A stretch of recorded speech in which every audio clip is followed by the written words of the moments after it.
It's Monday, November 23rd, 2009, and it's got to be 420 somewhere in the world. I'm your host, Radical Russ Belville. Produced and distributed by the National Organization for the Reform of Marijuana Laws in Washington, D.C., this is your NORML Daily Audio Stash, the growing truth about cannabis.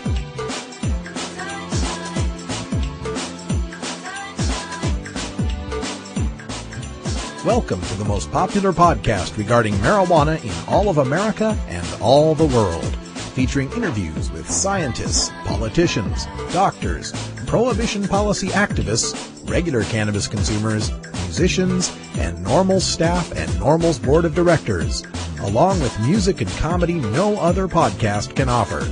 You can always find out more about our show at our website, stash.norml.org, and continue the education and conversation on our blog as well. We're ending marijuana prohibition with education, one listener at a time.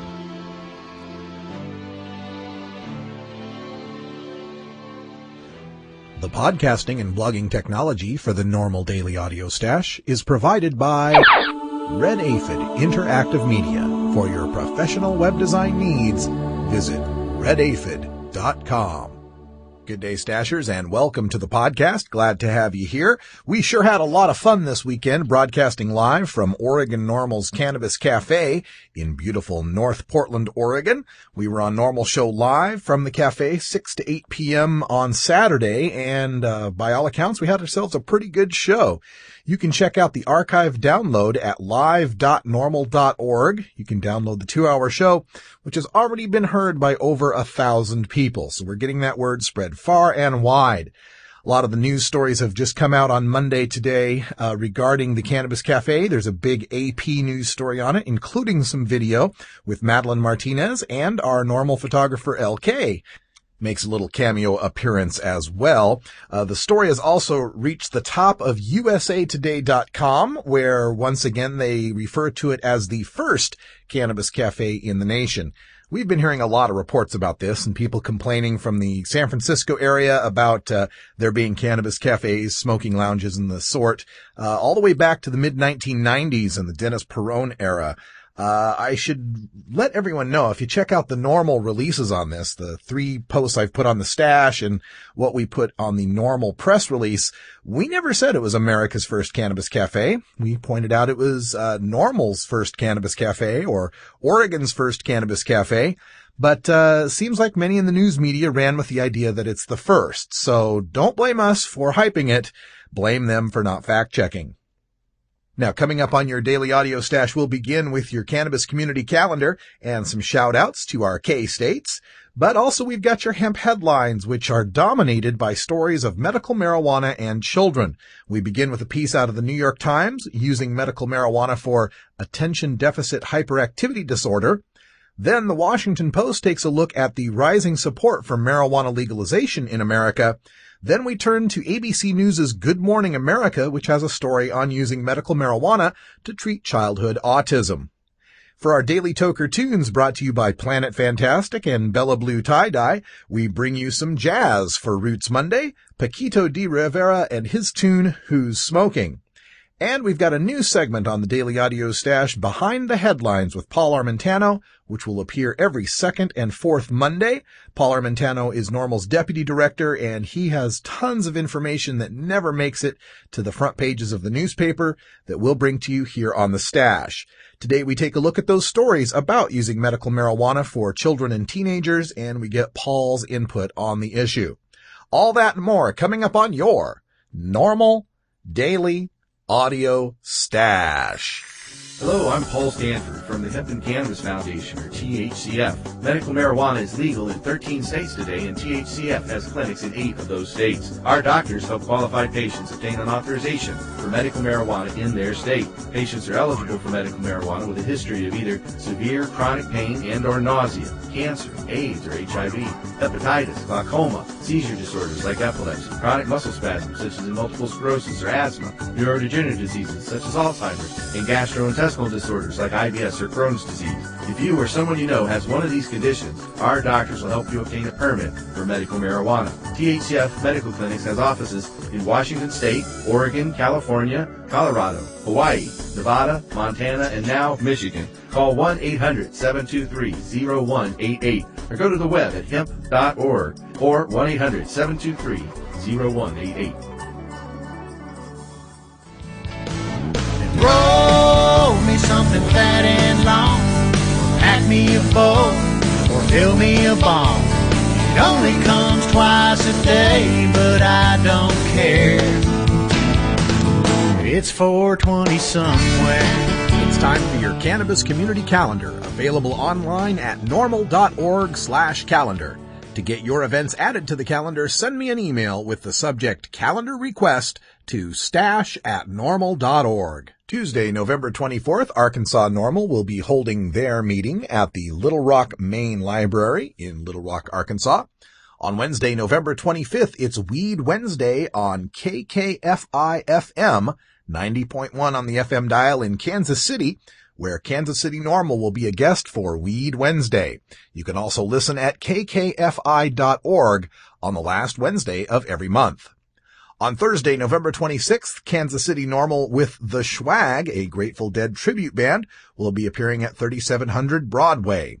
It's also Thanksgiving Day, and we offer thanks for all of the positive changes in marijuana law reform that have happened this year. On Saturday, November 28th, Oregon NORML will be holding their twice-monthly cardholder meetings at the Village Ballroom at 700 Northeast Deacom. For more information, check out ornorml.org. Also on Saturday, NORML Nebraska will be having an open meeting in Omaha at McFoster's Natural Kind Cafe. And in Waco, Texas, NORML of Waco, Inc. is involved with the Waco Disc Golf Association Glow Disc Golf Tournament.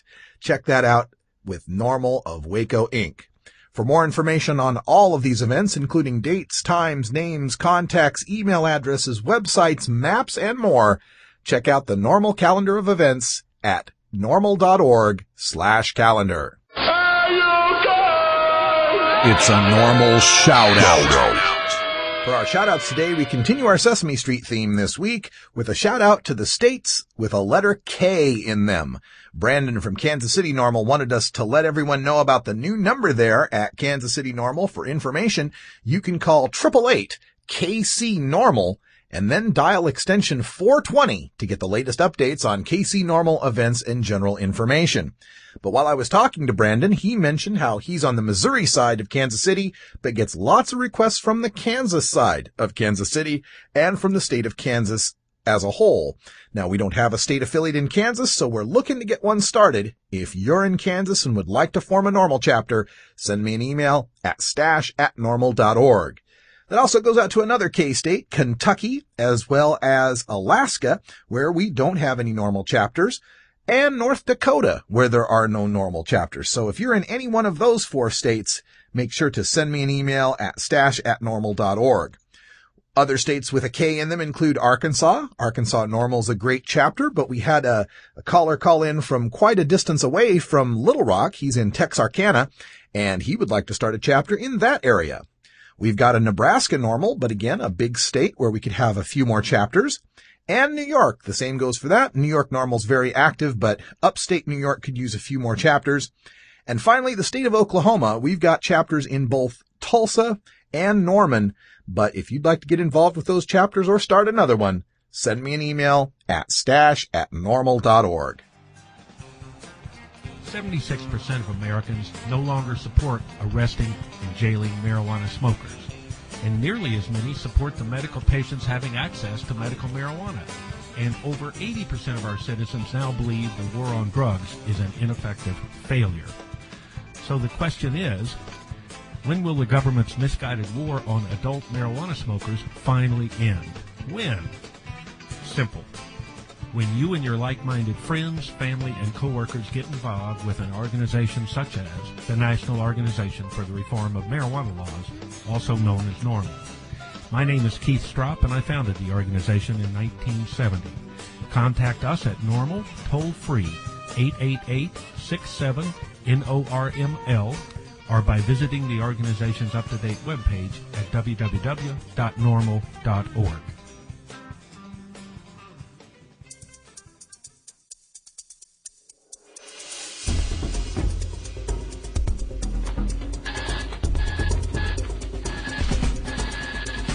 Now it's time to take a look at the latest stories about marijuana from news organizations across America and around the world in our normal daily audio stash, Hemp Headlines.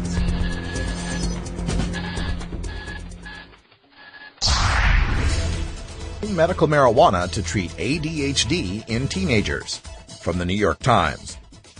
Dr. Gene Talleyrand, who founded Medican, a network in Oakland of 20 clinics who authorize patients to use the drug, said his staff members had treated as many as 50 patients ages 14 to 18 who had attention deficit hyperactivity disorder. Bay Area doctors have been at the forefront of the fierce debate about medical marijuana, winning tolerance for people with grave illnesses like terminal cancer and AIDS. Yet as these doctors use their discretion more liberally, such support, even here, may be harder to muster, especially when it comes to using marijuana to treat adolescents with ADHD. Quote, "How many ways can one say one of the worst ideas of all time?" asked Stephen Hinshaw, the chairman of the psychology department at the University of California, Berkeley. He cited studies showing that tetrahydrocannabinol, or THC, the active ingredient in cannabis, disrupts attention, memory, and concentration, functions already compromised in people with the attention deficit disorder. Advocates are just as adamant, though they are in a distinct minority. Quote, "It's safer than aspirin," end quote, Dr. Talleyrand said.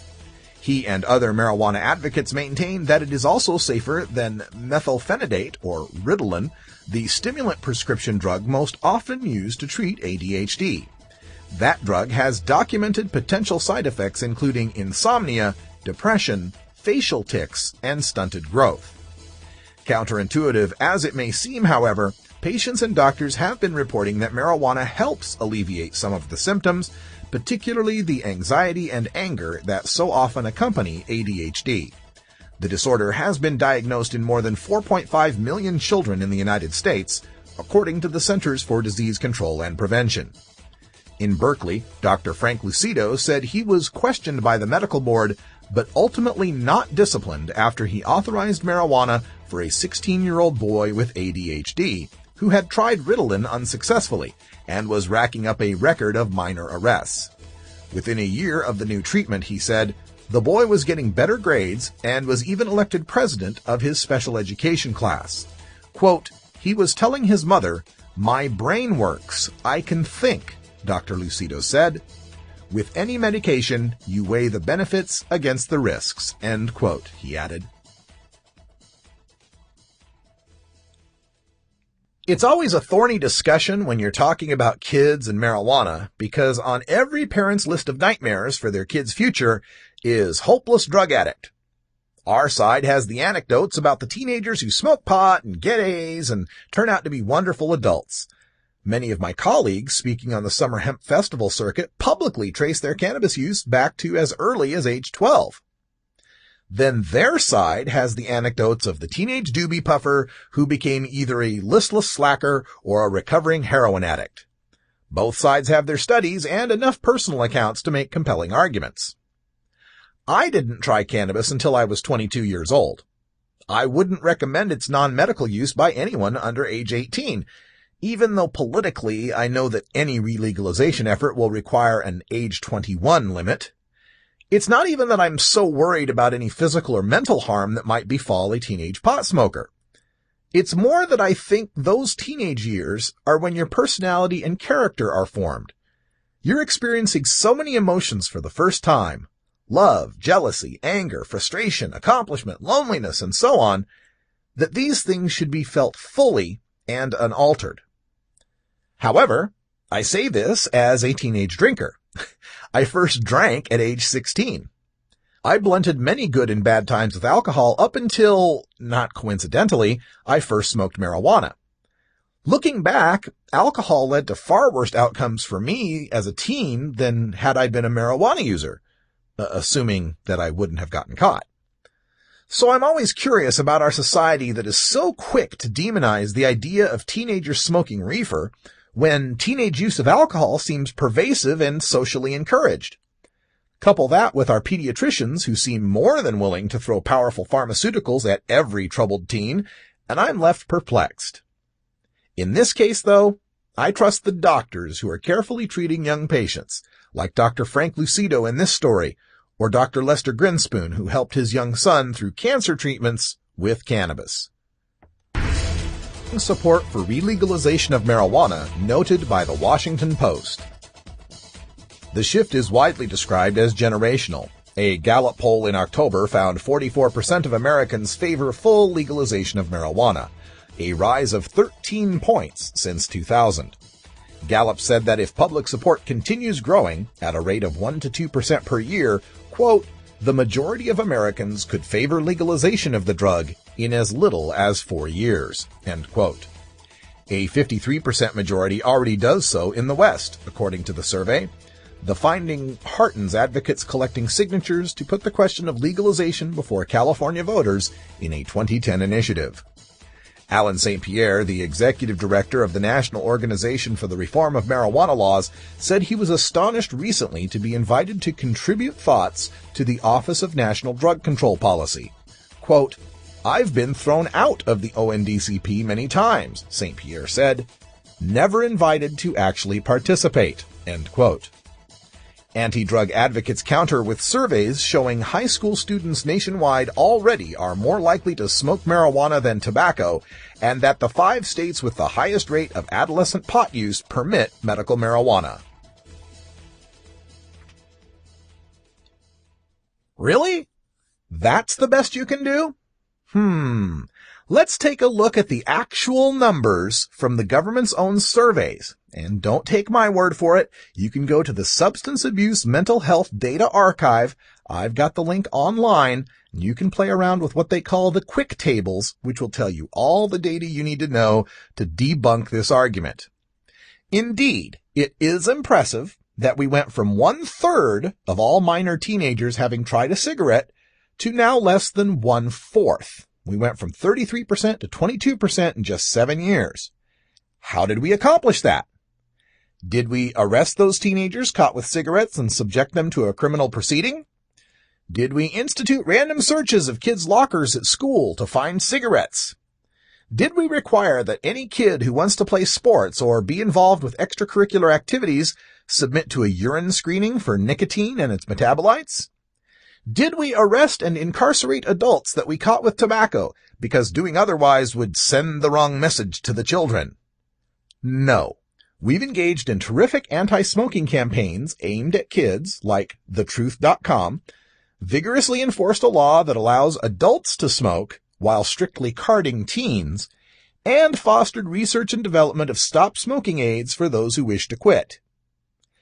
Now, another look at the numbers shows that, despite the hysteria, the youth who have tried marijuana has steadily declined.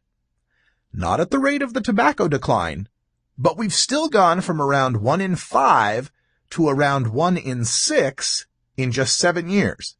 That is 20% down to 16% of age 12 to 17-year-olds having tried marijuana in their lifetime. This is while we went from 8 medical marijuana states to 13, and while lifetime use by adults increased from 83 million total and 36% of the population to 102 million total and 41% of the population. As for the likelihood that teens prefer marijuana to cigarettes, the government surveys don't bear that out either. In the past year, 15% of teens smoked a cigarette versus 13% that have smoked a joint. In the past month, 8.9% have used tobacco versus 6.6% that have used cannabis. So, with lower usage rates than tobacco, shouldn't these anti-drug advocates be arguing for the prohibition of tobacco like marijuana? No, of course not. If anything, their citation of the drastic reduction of tobacco use rates among teens is an argument for treating marijuana more like tobacco. Good Morning America looks at medical marijuana treatments for childhood autism. Given the many challenges involved in raising an autistic child, parents are willing to try a variety of potential remedies, many of which are controversial and unproven. Maiko Hester Perez made her decision to try giving her 10-year-old son, Joey Perez, medical marijuana after his weight had become dangerously low due to his unwillingness to eat. She said that at the time she began the approach, he weighed only 46 pounds. Quote, "You could see the bones in his chest. He was going to die," she said. "My son had self-injurious behaviors. He was extremely aggressive. He would run out of our house. He was a danger to himself and others." End quote. But just hours after she gave him one of the pot-infused brownies, she said she could see a change, both in his appetite and demeanor. She added that her son used to take a cocktail of medications 3 times every day for his condition. He now takes only 3, and he has a marijuana brownie once every 2 or 3 days. He still cannot communicate verbally. Quote, "I saved my son's life, and marijuana saved my son's life. When a mother hears that her son is knocking on death's door, you will do anything to save his life," end quote, said Hester Perez. Once again, we have a situation where a promising treatment for a syndrome that has devastating effects on families is controversial only because of a century of reefer madness propaganda. Autism rates have skyrocketed in this country, and whether that is due to an actual increase in autism or to increased diagnosis and reporting of autism, the fact remains that thousands are raising children with a profound disorder that takes so much time, effort, and patience for parents to cope with. There are many pharmaceutical drugs dispensed to treat autism that are far more powerful, psychoactive, mood-altering, and side-effect-laden than cannabis, yet that's not even a headline-worthy story. But if we take an autistic child who's aggressive, uncommunicative, and self-injurious and give him a pot brownie, it is a scandal and a controversy because why? He might grow up to be a couch-surfing slacker living in his mom's basement and working at a record store? I mean, come on. The kid has autism. One can only hope that our society somehow comes to its senses and supports research into pediatric medical cannabis, something that is less harmful to their minds and bodies than the violent television, high-fat cheeseburgers, caffeinated sodas, and high-fructose corn syrup we are far too eager to push on our youth.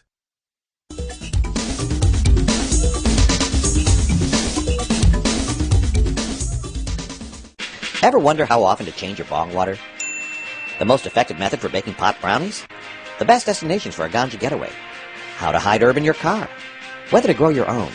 How precisely to legalize it? Or how something as wonderful as marijuana ever got to be illegal in the first place? Finally, you can find all these answers and much more in the official High Times Pot Smoker's Handbook, featuring 420 things to do when you're stoned. Since 1974, High Times Magazine has covered marijuana in all its aspects and wonders, from cultivation to legalization to the herb's enduring and exalted place in popular culture. Packed with inside information, the official High Times Pot Smoker's Handbook rolls all of this collected wisdom together into a single indispensable ganja guide, including an entertaining look at marijuana's history, profiles of herb-friendly travel destinations and festivals, favorite potluck recipes from the High Times staff, smoking skills, advocacy and activism, essential marijuana movies and songs, profiles of famous cannabis strains, comprehensive growing information, celebrity endorsements, and much more. This is truly, finally, the ultimate guide to green living.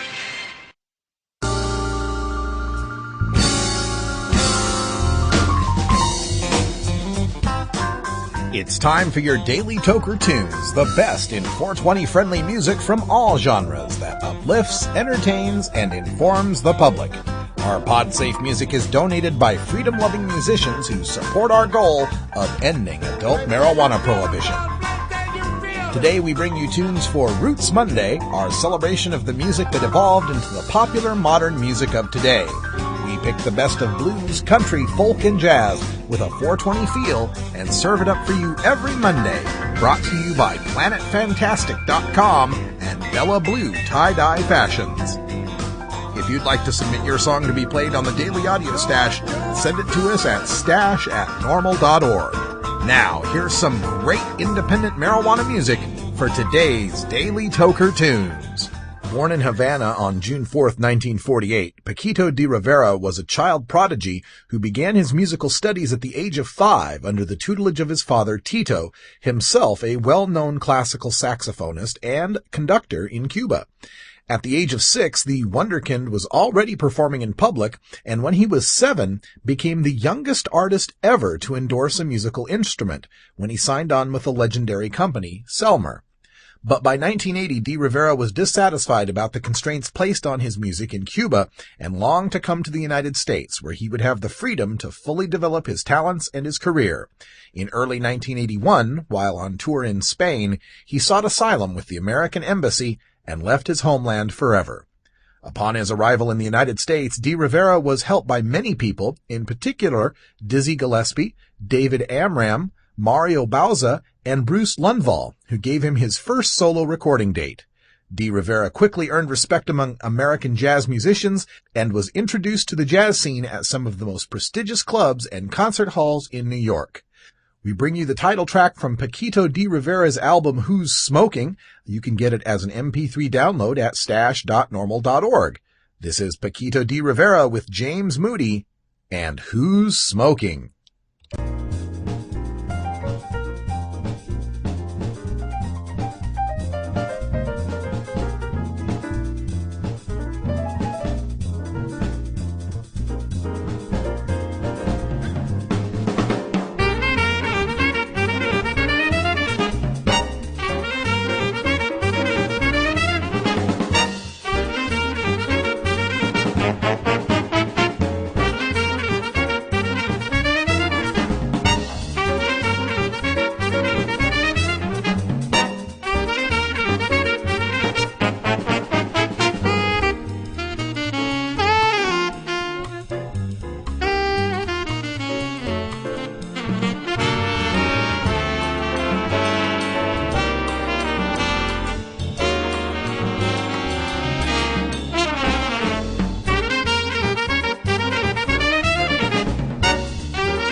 There is a peaceful solution called a peace revolution. And now let's take back America.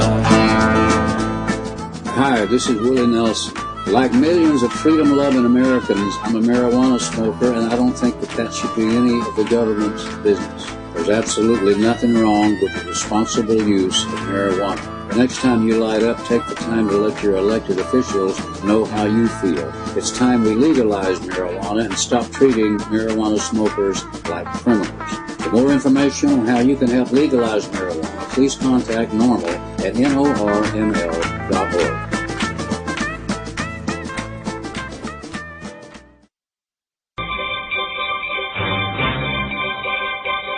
For almost 40 years, NORML has been the place to go for the latest studies and news on marijuana science, policy, and activism. For over a decade, one man at NORML has written and reviewed more studies and news stories regarding marijuana than almost anyone on the planet. First as senior policy analyst and now as deputy director, NORML's Paul Armentano has written for major newspapers, academic journals, and magazines on the subject of cannabis, and is frequently requested as an expert witness in the courtroom. His knowledge and experience are an amazing asset to the cannabis community, available to you now in a segment we call Behind the Headlines with Paul Armentano. We're initiating a new segment here on the NORML Daily Audio Stash. On the second and fourth Mondays of the month, we'll be speaking with our Deputy Director, Paul Armentano, for this little segment we call Behind the Headlines. So welcome to segment number 1 of the series, Paul. Thanks for having me, Russ. Behind the Headlines, the idea here is that, we cover a lot of news regarding cannabis and marijuana law reform here in America, and oftentimes we get, 3 to 5 minutes to talk about it, but Paul gets really in deep on these studies and gets to speak to a lot of the reporters in the media and can offer us a perspective on some of these stories that gets a little deeper into the subject. To initiate this, I'd like to start with this story that we got out of the New York Times. This is in their health section today, and the headline comes out of it. It's written by Catherine Ellison. The headline reads, "Medical Marijuana No Longer Just for Adults." It goes on to interview Valerie Corral from WHAM, Dr. Frank Lucido, some other people in California that are finding results with using medical marijuana in treatment of teenage ADHD, or Attention Deficit Hyperactivity Disorder. This comes on the heels of some other stories. Good Morning America had a feature on a mother giving marijuana for her child's treatment of autism, and we've seen some other stories as well that have popped up recently about mothers and children using medical marijuana. So, Paul, with regards to this Time story and these others, I'd just like to find out what research there has been on this issue, and what do we think about this giving of medical marijuana to teens and children? Well, to answer the first part of your question, I can be really succinct. There's very little research on it.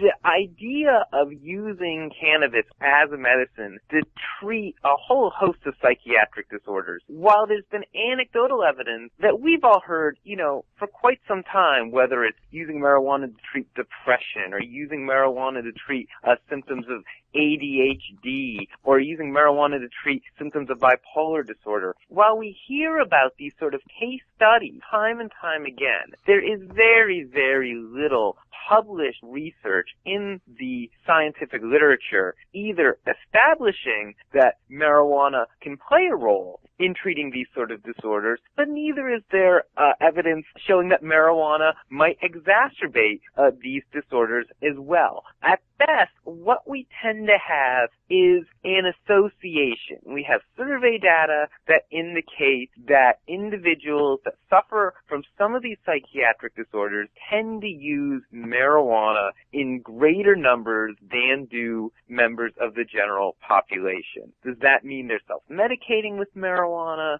Does that mean that they're using marijuana for other reasons? We really don't know, because very rarely have scientists or investigators bothered to ask the question. I am pleased to see that the mainstream media is suddenly starting to look forward and investigate this issue from an anecdotal perspective. And I hope that by doing so, that might stimulate others in the medical community to think, this is a population that's using marijuana, and we really ought to ask why, and we ought to see if they're either benefiting from their use of marijuana or if in some way it's leading to adverse consequences. But right now, we really don't know either way. Yeah, we definitely need more investigation on the matter, and we always counsel people on our side of the issue to beware of the anecdotal evidence. You know, we will come out with anecdotes and say, oh, this certain 16-year-old used medical marijuana for ADHD and it did wonders for him. Well, that just opens the door for prohibitionists to come back and use their anecdotes. Well, this 16-year-old used marijuana and became a heroin addict. So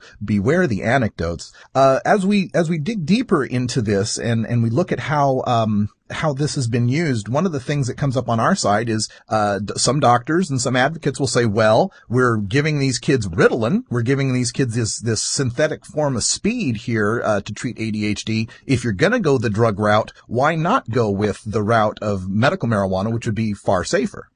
Sure, and of course, those are decisions that I would argue are best left up to be made by doctors.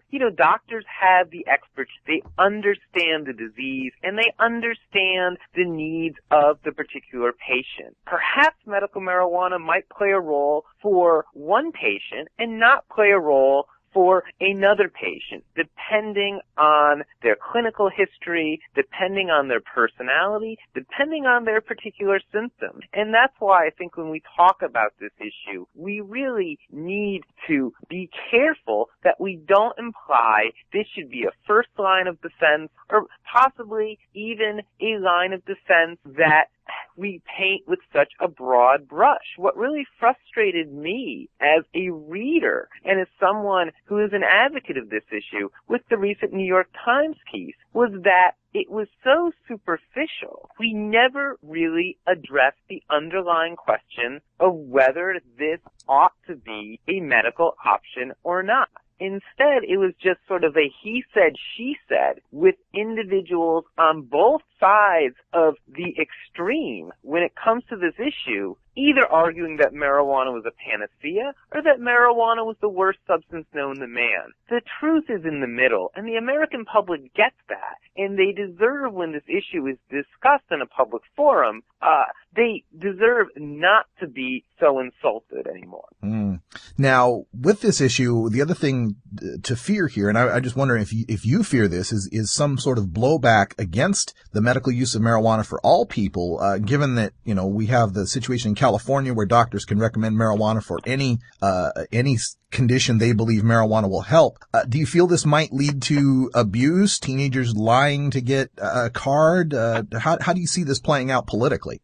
Well, once again, when we're talking about the use of medicine in this country, not medical marijuana, but medicine in general, there is always this risk for abuse. And the gatekeepers who, stand in the way, if you will, of prescription medications being abused are the doctors and the pharmacists. And one would hope that those physicians who recommend medical marijuana take their position seriously and that they also act as gatekeepers so that medical marijuana does not become abused. Certainly, that's the outcome I would like to see. Mm-hmm. And I think we also need some perspective. Despite the media frenzy that's going on the last few days where producers from Good Morning America to the New York Times to AOL Health, they're calling desperately trying to find adolescents who are using marijuana to treat a psychiatric disorder under a doctor's recommendation.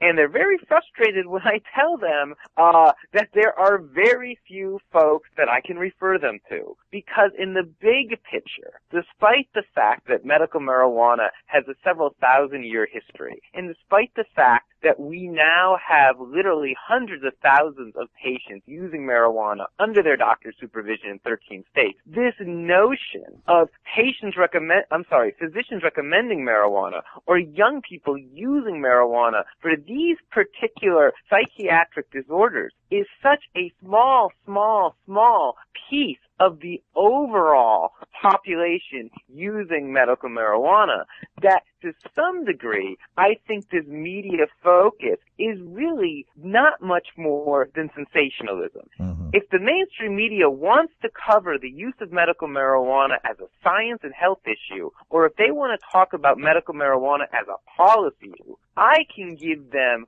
a dozen much better and substantive hooks that they should be investigating, rather than find me a story about a mother who is okay with their child using marijuana to treat ADD or to treat symptoms of autism. That might make for a good slice of life story, but does it really add to the overall marijuana policy debate? And does it add to our understanding of marijuana as a medicine? I think the jury's still out on that. Okay. Well, another headline in the major papers that I wanted to get your comments on comes from the Washington Post today. Carl Vick, one of their staff writers, has a headline, "Support for legalizing marijuana grows rapidly around the U.S." They take a look at how Maine passed a medical dispensary ballot just this last election, the AMA reversing their stand, and of course the Obama DOJ memo. As we look forward, just how much activity are we looking forward to in the upcoming legislative sessions with regard to changing marijuana, and how does marijuana's emerging popularity bear out for the success of these initiatives? I got to tell you, Russ, I'm bracing myself for January. You know, that is no joke. There are so many different proposals that are coming down the pike that are going to be debated legislatively. And unlike in past years where maybe the issue would get a perfunctory hearing, but you knew in advance it wasn't going to get a vote, or it certainly wasn't going to get a favorable vote, that's not the case anymore. I think that there is going to be significant legislative activity and legislative advances made in a number of bellwether states next year. We're talking about states like Colorado, states like Illinois, states like New York, that are going to be having very serious debates surrounding not just the medical use of marijuana, but also issues pertaining to the personal possession and use of marijuana for everybody else. I think we've really seen a turning point at the state level where politicians are aware that they can talk freely and openly about this subject without fear of a public backlash. In fact, it's just the opposite. As I blogged on NORML's website last week, marijuana law reform is no longer seen by the public as a political liability. This is a political opportunity. The public is demanding their politicians act. And I think finally at the state level, politicians are getting that message, and this is going to be the year, possibly the first year in recent memory, where we really see legislatures discussing this issue for the purpose of passing common sense marijuana legislation. It's going to be a very exciting year, and I think it's really important for people listening to this show to recognize that if there was ever a time for them to get involved, not just in NORML on the national level, not just in their local affiliate, but to get involved in the political process, this is the year that their state lawmakers need to hear from them. This is the year where they might want to take a day off, go to the state capitol, and make sure they are present when there's public hearings on this issue. Because virtually regardless of what state you live in, this issue is going to be debated publicly and politically in your state. So it is really important that people avail themselves and make their views known to their elected officials. That's right. And we couldn't make it much easier for you. Just go out to NORML.org, the main website, NORML.org. Look on the right side of the screen. There'll be a series of little buttons, kind of icons, and you're looking for the one that says Help Change Marijuana Laws. When you click that, it takes us to our little CapWiz section where we can just plug in your zip code, find your legislators, and you can get a list of all the current action alerts that we've got put forth on NORML.org to help you write these letters, write these emails, and get some change done. One last question here for you, Paul, as we round out this Behind the Headlines segment. With regards to that Washington Post headline and this growing support for marijuana reform, do you feel that it's just primarily a demographic situation, that just the baby boomers are getting older and they've had experience, or has education outreach worked? Has things like Michael Phelps getting busted changed people's minds, or is it the way the media portrays marijuana? What are the factors you think are leading to this newfound popularity? I don't think there is just one factor. You know, a lot of people point to the demographic changes. I think that's a bit of a red herring. There's been demographic changes going on for some time, yet this major spike in public support we're seeing for treating marijuana as a legal substance, treating it like alcohol, regulating it, taxing it, imposing age restrictions. This is really a fairly new phenomenon. We've only seen it taking place over the last few years, and we're seeing it taking place elsewhere as well. Public support, for instance, in Canada, has mimicked the rise in public support in America.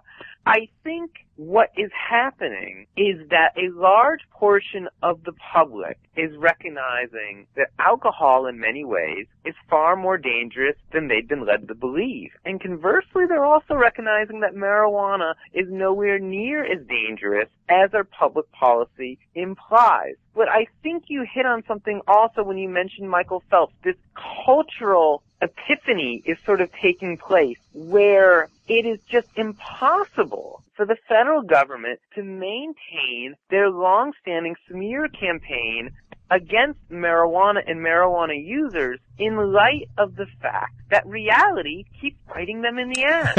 Whether you want to look at sports heroes and you see Santonio Holmes, Super Bowl MVP this year, to Michael Phelps, most decorated Olympic athlete in history, to Tim Lincecum winning the Cy Young Award, it's pretty hard to maintain that marijuana use is only for losers when the most decorated sports heroes of our time are admitted marijuana users. It's pretty difficult to say that marijuana users professionally won't advance anywhere in their career when the President of the United States openly acknowledges that he used marijuana quite frequently when he was a young adult.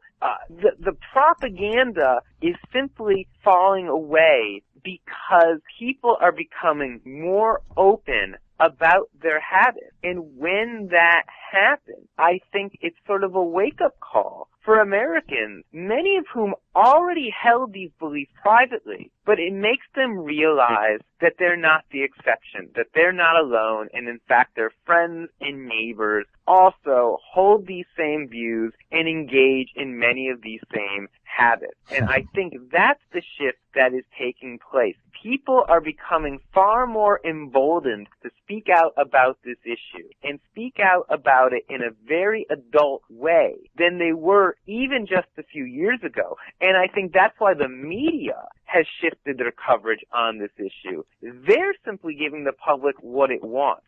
20 years ago, the public wanted war on drugs propaganda. They don't want that today, and the media has adjusted their coverage accordingly. Yeah, absolutely. I've always found it very ironic that the people who are against us because we enjoy this mind-altering, reality-altering substance seem to have the most skewed perception of reality of anyone out there. So they definitely don't understand the reality of marijuana use and the fact that prohibition is a far worse outcome than just regulating the substance. Paul Armentano is the Deputy Director of NORML and the NORML Foundation, and he joins us here on the second and fourth Mondays of the month for this new segment looking behind the headlines. Thanks a lot, Paul. Thanks for having me, Russ. Thank you for downloading the NORML Daily Audio Stash, the growing truth about cannabis. We are produced by the National Organization for the Reform of Marijuana Laws in Washington, D.C. Our executive producer is Alan St. Pierre. Our deputy director is Paul Armentano.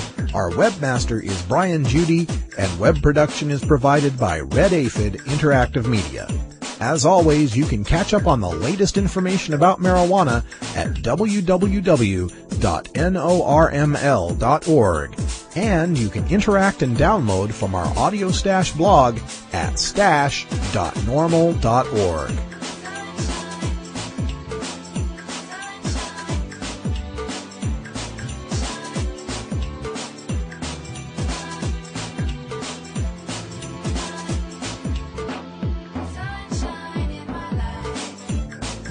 For everyone here at NORML, I'm your host, Radical Russ Belville, hoping all your harvests are bountiful and your encounters with law enforcement are non-existent.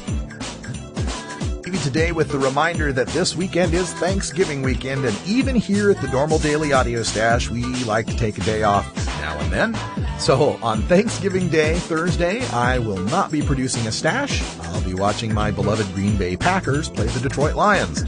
And on Friday, the day after Thanksgiving, we're going to take that day off too. Jack, our editor, and all the folks who put the stash together, they deserve a little time with their families. We'll be back on Saturday with NORML Show Live, and we're still setting up the guests and the topics for the show. It can be kind of tough to book during Thanksgiving weekend, but we'll find someone to speak to. And don't forget, we still have stashes coming for you on Tuesday and Wednesday. So until next time, take care of each other, tokers.